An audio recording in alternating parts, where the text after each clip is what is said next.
1944. Around the globe, nations stared in horror at the devastation of a Second World War.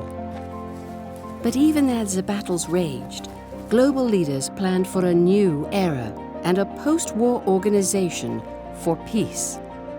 Rotary International, long committed to global cooperation and peace, had been raising awareness of a United Nations, publishing articles and pamphlets to encourage the discussion.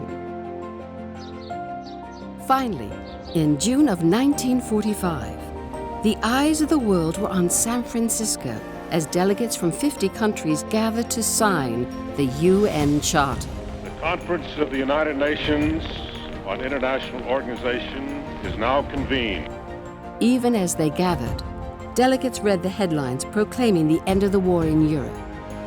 At the invitation of the U.S. Secretary of State, Rotary International sent 11 Rotarians to serve as consultants to the delegation from the United States. These included two past Rotary presidents, Alan Albert and Tom Davis. In fact, there were Rotarians and honorary members from around the globe, some as official delegates for their nations and others as consultants. Ezequiel Padilla served as chair of the delegation from Mexico. Rotarian Carlos Romulo represented the Philippines and would later serve as president of the fourth session of the UN General Assembly. The Charter of the United Nations is a solid structure upon which we can build for a better world.